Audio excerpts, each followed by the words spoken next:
Welcome back into the GSMC Sports Podcast. We just finished up some thoughts on the women's college basketball events from the past couple days. Going to be sort of moving off of that and into the men's game for now, talking about the Final Four matchups from this past weekend. So we'll get right into it here, starting with the NC State-Purdue matchup, where Purdue came out on top in that one, 63-50.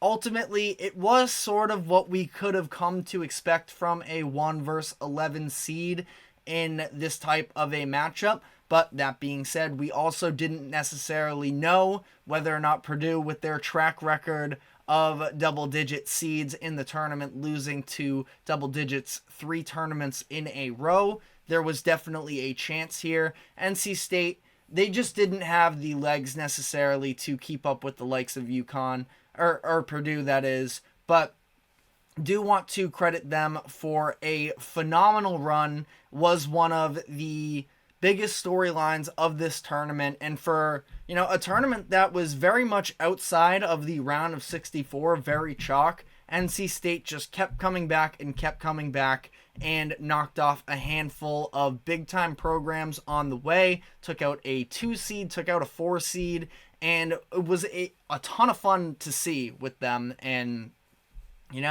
we'll see how this all plays out for here, what DJ Burns' future looks like, whether or not it's going to be the NFL like some people have speculated, or whether or not it's going to be the NBA, although this past matchup against Zach Edey definitely did not help his NBA dreams as we sort of dive into this game where Purdue pretty much prevented themselves at this point now from being labeled as disappointments.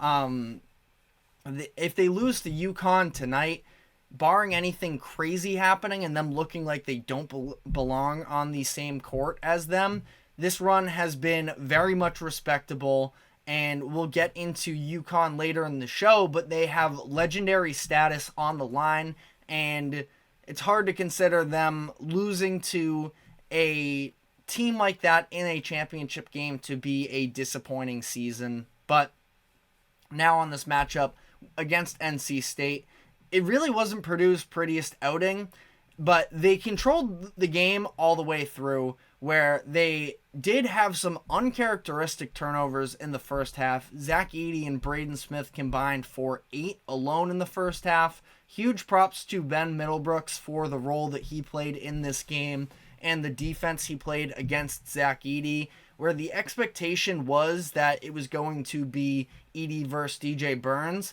but that isn't really what we got necessarily. Burns was pretty inefficient in that matchup.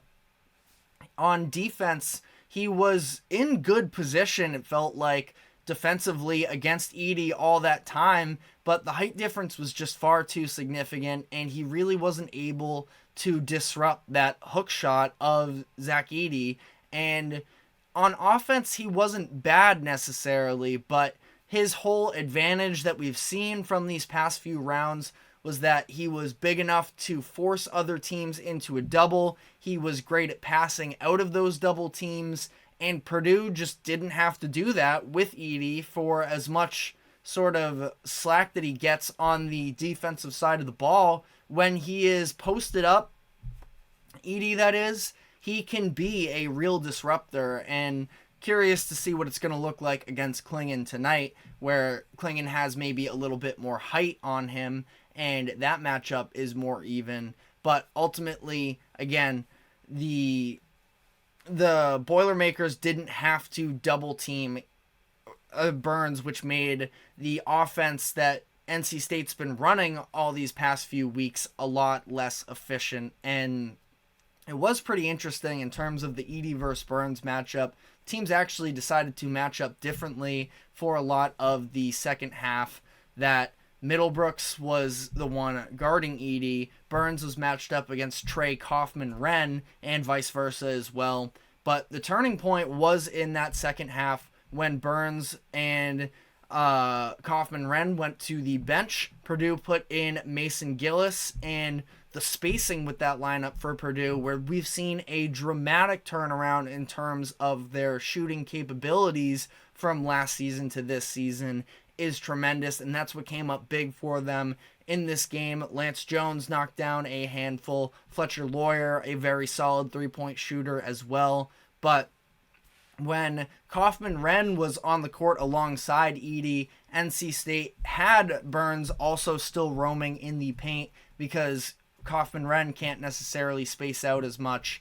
And going to be interesting to see how Purdue weighs that lineup because, again, I thought that it was incredibly efficient with Gillis in for Kaufman-Renn, and I've liked a lot of what he's done this tournament run as well, being the other physical presence to go along with Edey, adding to the other teams getting in foul trouble. But that lineup was pretty dangerous, at least the other night. And NC State's offense just wasn't able to keep up. They lost Michael O'Connell in the first half with what looked like a hamstring injury. He tried to fight his way back, but he clearly didn't have it, and that hurt them. And really, DJ Horn was the only one who could get it going for NC State's offense. Purdue ends up running away with this one down the stretch. I don't think that Zach Edey's conditioning gets talked about quite enough. He played all 40 minutes in this game. He played 38 minutes and 38 minutes in his previous two games. And at least box score-wise, we've seen him miss just 3 minutes out of the 120 possible minutes that Purdue has played. And it's probably even less time than that in actuality outside of the box score. But I didn't even think that Edey was tremendous in this game necessarily, but he still finished with 20 points and 12 rebounds. And, you know, the two-time player of the year, not official, but he's going to be the Naismith winner as well. He helps lead Purdue to, as they continue on this redemption tour, and they're going to be matching up against UConn. So diving into that game, UConn's game was definitely more competitive, but I thought that their team performance was actually extremely impressive in this one. Final score was 86-72 UConn, as they still have not won by fewer than 13 points in each of their last two tournament runs, which is incredible. They've been absolutely dominant. But Alabama did have this one close in the second half. The two teams were sort of trading off runs down the stretch there, and it was just UConn in the blink of an eye really pulling away with this one. Bama's offense is too good to fully count them out of a game, but they did not have the defensive personnel to shut down UConn's offense, which was pretty much pretty much unsurprising. I was impressed with the way that Bama's guards were able to apply pressure on the perimeter, make entry passes down low to Donovan Clingan. Grant Nelson had a solid game, as Kirito has sort of been showing him some love in the comment section here. Grant Nelson talking about the idea of him being a future Warrior. I mean, yeah, I could see it. He's got a fine defensive presence. He can be physical as well. Absolutely has the range. The consistency with him offensively is maybe a little bit hit or miss, but he had maybe the dunk of the tournament going over Clingan in that game as well. But it was just interesting to see how he had, again, lots of ups and downs for him in the tournament, but absolutely a good player. But for this game, again, I think that really the difference came down to Stephon Castle and the way that he was able to operate the game. He was tremendous after a pretty underwhelming Elite Eight performance. He bounced back extremely strong and was the go-to guy for UConn in this game. Haven't gotten a lot of necessarily NBA prospects, specifically freshmen, really stepping up to the plate in these big moments lately, and Castle was absolutely able to do so. Just an absolute grinder, 21 points for him, and I really enjoyed watching him. Again, as we're sort of heading into this 2024 draft, that we're getting reports that scouts are saying it's maybe the worst that they've ever seen. Probably a little bit of hyperbole. By the time that the draft comes around, I'm sure that, you know, fans and scouts will talk themselves into a handful more guys. I think that there are role players out there in this draft, but Castle came in as a 5-star guy.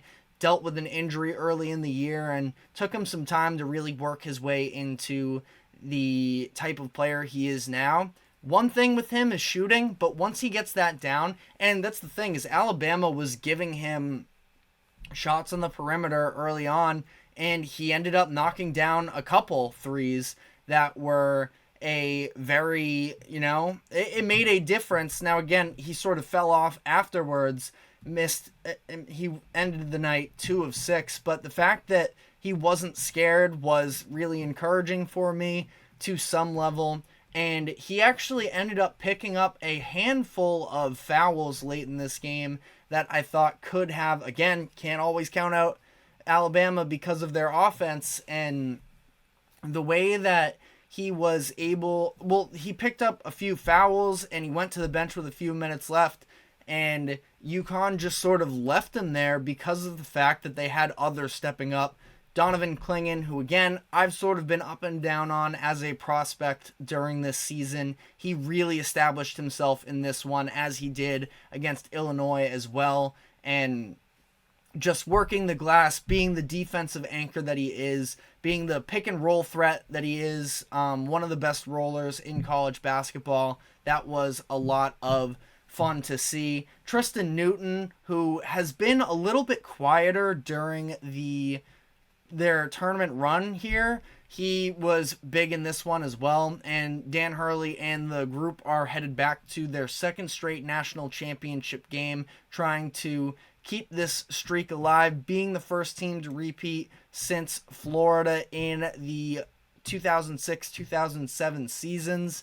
And I thought that, again, Bama, credit to them for being perceived as a football school to sort of come into this season and go on this surprise run that, again, time after time, that defense is what I was concerned about. I picked them out, rounds ago, and they were just able to keep making me look stupid and some of their guys too, and not just some of their players necessarily, but some of possibly even their coach as well, to work himself into a bigger time spot. But we don't have the time necessarily to dive into that today. We just, I guess, as a little bit of a preview, we will be touching on the Calipari to Arkansas deal that took place. We'll be diving into that more in depth tomorrow.